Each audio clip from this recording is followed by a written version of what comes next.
Hey guys, Viggoman here and welcome back to a brand new project. I am so excited for this. I've been building my ass off for a long time. This is Ravenholt, a Witcher inspired build, inspired by Perch, and it's something I've been teasing for a while. And if you saw the last video I put out on my channel, we did the planning of this actually for a little bit of a tutorial, and today we're gonna start building this. I'm going to start off today's episode by reading you the lore or a little history that I've written for this. Welcome to Ravenholt, now just a dusty reflection of what was once a powerful seat of the Crammers. The Crammers were tall, intelligent, and known for their black hair. Lord Balder Crammer, son of Lord Erling Crammers, was the last lord to rule this wonderful castle before its doom. Lord Crammers was married to Lady Ada Marsh, the most beautiful girl ever known to walk the eastern soils. Many dreamed of her, some more than others. Lord Dennis Toad of a nearby marsh fort Toadfort was deeply in love with Lady Ada. Her long blonde curly hair and her deep purple eyes was constantly on his mind, and the thought of her being married to Lord Balder was destroying him bit by bit, day by day. The fog surrounded Ravenholt like a mother's arms around her baby. Gurgling croaks from the ravens filled the silence. Light from a small candle beamed out the Lord's window and into the nothingness. The darkness felt heavy on Dennis' shoulders as he approached the first gate of Ravenholt. 20 men followed him, the finest of Toadfort's small army. Dennis and Balder used to play as kids, and he knew this castle as well as his father's. 2 deadly arrows cleared the first gate, and Dennis was inside. None had noticed them so far. The city and castle was still sleeping. Another 2 arrows cleared the second gate. Once inside, Dennis ordered to set everything aflame, while he approached the donjon with his freshly sharpened sword. 3 men accompanied him. The castle was fully on fire when Dennis left the donjon with Balder's head under his left arm and Lady Ada in the other. He wanted her no matter the cost. One time the Crammers were a prominent family, but one morning they were all gone. Lord Dennis Toad had taken Ravenholt, killed the Crammers, all to have his dream girl. He now rules the ruins of Ravenholt, the king of the ashes. Lady Ada is locked in her chamber, locked from the outside. His father disliked his son's actions and broke all bonds with him, and commanded a small army that Lord Dennis had brought with him to return back to the Toad Fort. Dennis lost his childhood friend, his father's blessing, but has his girl, for now. One morning, Lord Dennis went up to open up Lady Ada's room. She was not there, and the window was open. I hope you guys liked that little history there. It's something I like to do personally when I'm building, just so that I have more things to add to the building to make it feel alive, add some character and some personal features to all of this. So I had a blast writing that, but I had an even bigger blast building this, and it's looking so cool. It's just a beginning. It's going to be a lot bigger. It's going to continue quite a bit to the left here. But beginning here, the first phase of the castle of Ravenholt is looking epic. I'm digging it so far, and we're gonna go for a little bit of a first-person walk here to take a little look here. We have this cool bridge here. I'm digging this. Everything is so rustic, so like worn down, burnt down, ruined, and yeah, it's so much fun. I'm digging it. So we got this cool bridge here going over, but let's follow this and we go to the first gatehouse, which is almost an exact replica of the third gatehouse actually, of Perch from the Witcher 3 game. So that's kind of cool. We got this big gate on the side opening up. We got some arrows or murder holes in the top here, and this portcullis coming down here. We're gonna check out how all that works later. which leads you into here. This is where I've taken more of artistic liberties and shaping the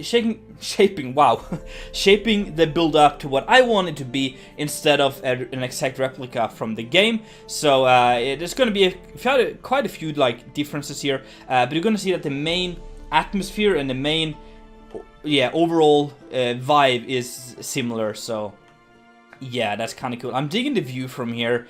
There's so much stuff happening. I got these rails here, which is kind of there to make the soil firmer or prevent it from going away when you're rolling carts on it and stuff. So this kind of wraps around the main street here under this building, which is also apart from the main or the actual inspiration from this, and some buildings and stuff down here. We're going to check out all of that today, but first we're going to check out the gatehouse. So we got this little storage area here, which is just kind of crammed in between here. So the idea is, guys, before we move on, and the castle was once very nice, very prominent. This dude, Lord Dennis, wanted the dream girl, which was married to the lord of this castle. So he invaded it, burnt it down, took her, lost her, and now is just kind of sitting here. No money, because his father has kind of broke all bonds with him, so he has no of his father's monies, and he's just kind of living in this ruined castle, and his men is living in this ruined castle. So that's kind of the idea behind this. So we're trying to tell a story that it's burnt down, it hasn't been repaired properly yet, but they're trying to revamp and use as much as possible still. So yeah, let's go up here and get into the inside of the gatehouse here, and we got this little ladder going up, and then we got a little chute here, so you can just drop rocks or spears, arrows straight down on your enemies, and then we have the portcullis coming up here. So if we go up this little ladder here, you can see the mechanisms for lifting the portcullis here. You got this little system here, so this would be like pulley system, or you turn this around, and there will be some gears so that you would have more momentum than, so it will be very heavy to lift all of this, but just imagine some gears and stuff happening and it's lighter. And yeah, the roof is pretty worn down here, but it's cool. Pretty cool. Let's jump down here. Yes, sir. Let's go out. Again, you can see the rusticness of the roofs. Everything is so broken down and it looks so cool. Some dead trees in here as well. And what I also wanted to do was just to make everything super overgrown like this. Only the path they actually use is open, and the rest is just very overgrown by these sedges and rushes, reeds and all that stuff. So yeah, that's kind of cool. And that again is just taken from the Perch, the Krau's Perch from the game. It's very overgrown. There's just like a few paths inside the castle. This building here is a bakery, and this one was hurt during the fire of the invasion here. So they're trying to repair the roof here, but you can really see the burnings on the wall, especially the wooden part here. But yeah, so if we go in here, we have like a little kitchen area for the baker who's running this, and still a little bit of damage on the inside they haven't fixed up yet. Yeah, so that's kind of cool. Leads into a little bit of the living quarters of the family here. We can go through a door to get to the bakery itself, which is like in here, making some bread and stuff like that. And this wall is very damaged, so yeah, it's very limited, but still they're trying to just use what they have here. And now we have a little bit of a storage in the back here with some flour. There's some mice in here, and yeah, stuff you need, spices, everything. And there's a separate door to go outside. So this is kind of the door you'd use if you want to buy some bread. You just walk up here and go inside and talk to the baker. And there's also, by the way, I love the view from back here. It's such a cool house. It reminds me of Roseville. I've definitely taken a lot of inspiration and stuff from Roseville when building this, and yeah, it's kind of neat. Down here we have a little basement area. So again, some flour, more mice, some moss and lichen and just stuff stored in here. So yeah, it's kind of cool. Let's go back inside here and just check out the upper floor of the bakery here. So Yeah, there's actually a ladder going up here. This area here isn't used much as there's a big hole in the roof here. So ravens has kind of moved in. Ravenholt, you know, there's a lot of ravens here. If you haven't seen, yeah, let me show you this. If you didn't see the video where we did the planning of this, which was the last one I did on the channel, check that out. But basically, it's a little rock in the middle of a massive swamp area here. So a lot of ravens would probably seek shelter here and then go out hunting for toads and stuff in the marshlands around here. So yeah, that's kind of cool. And it's not really used too much anymore. But if we go out here and up this stair right here, we get to the second floor. There's some mats for the kids to sleep on here and little Tommaso bedroom, I suppose, for the parents up in here. So again, very damaged, very cold, but it gets the job done. And that's the most important thing right now for the Ravenholt castle. Let's go out here. Let's check out what more we have. So we got this building right here, which is like almost like a gatehouse, but there's no official gate on it. But it just kind of divides the castle up a little bit. And we have like this little thing over here storing some arrows, supplies and stuff. And then we got this drying rack for rabbits. So there's a lot of rabbits running around the marshlands here. So they've been hunting for that, hanging them up here to dry them out. So that's kind of neat. Yeah. So this building here is, again, if you didn't see the video, check it out. But is a workshop and blacksmith area. So we have like a grindstone in here. We have some areas to just work with tools and stuff like that. But then we have the forge over here. So this is where you kind of be working, and it's all just kind of temporary setup. It's not too perfect, but it gets the job done here. So yeah, little blacksmith area in the back here.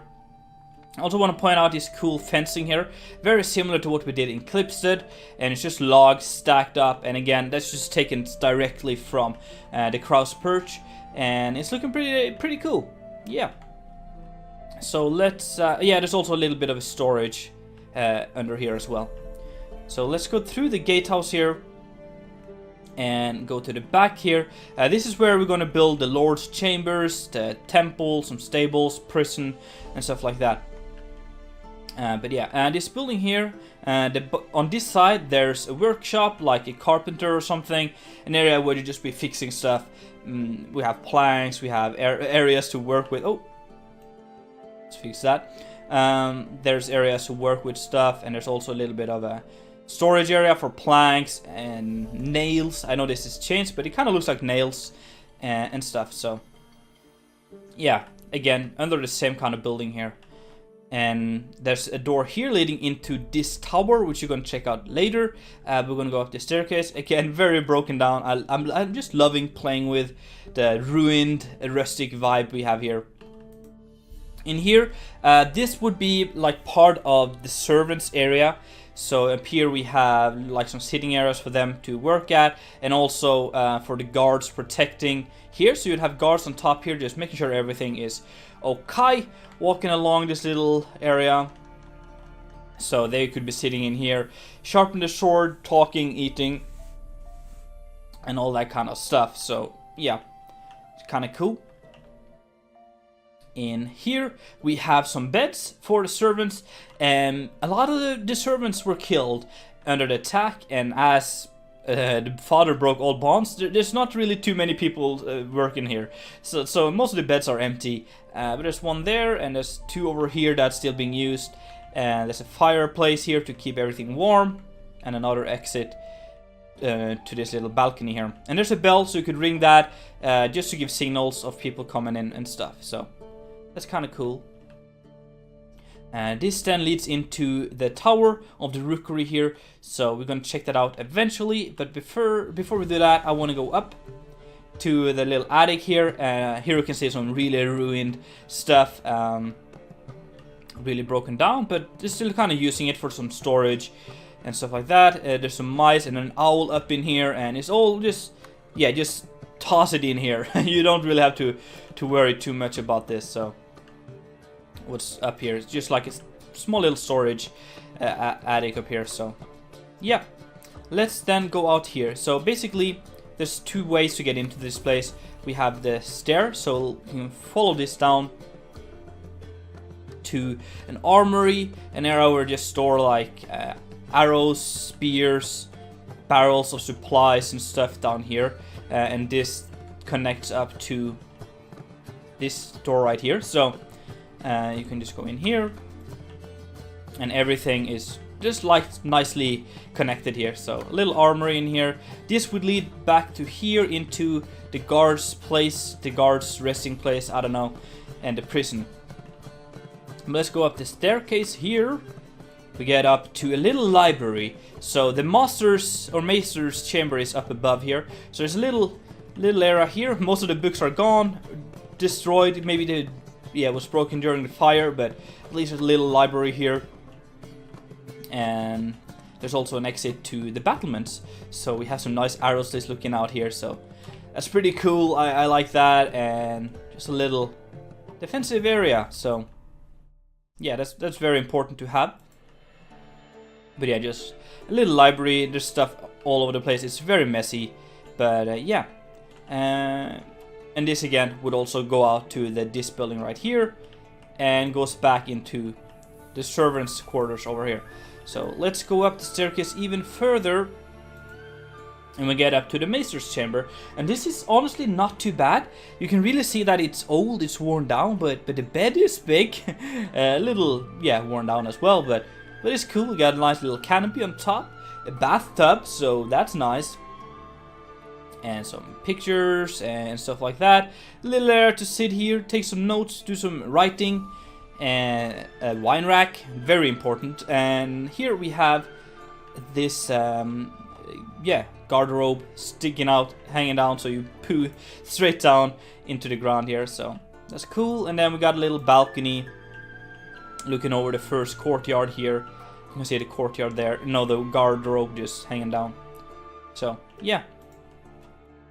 And then a little kitchen, so he could prepare himself some small simple food and stuff. So yeah, pretty much self-supplied in here. But if we go even further up, we can get to the Rookery. And this was planned ahead to be a ruined Rookery. This was also burnt down during the fire mostly. So we just have a big opening here. But it's kind of cool. And I like that most of the wooden beams is still intact, so you can kind of see the structure of the roof here. I really like that. And you can just see this big opening here, which is it's kind of convenient, as the birds could just fly straight out of here, straight in here. But back in the day, it would still be a Rookery. You just open up the windows and let them out. I also want to give some creds to Aqui. You know who you are. Most of you guys know know her as well. She gave me a lot of pictures for this. A lot of inspiration pictures from the cross perch. So thank you so much for that. Just want to get it out there. And up here there's some scroll racks and stuff for the maester. You could go up here and write some notes, put it on a raven, and send them away. So yeah, let's fly out and take a look at this. You can really see that it's burnt down, and I'm just loving playing with this. It's kind of unique and fun, trying to create this burnt down feeling. And it's yeah, just a cool addition to work with here. And yeah, it's partially burnt here as well. And I imagine this building will also be more burnt. So that's kind of cool. I'm really loving playing with this, and I've been enjoying it so much so far. So thank you so much for watching, guys. Really do hope that you enjoyed. If so, make sure to smack that like button. And if you haven't done it already, make sure to subscribe. It's been Viggoman, and I'm out.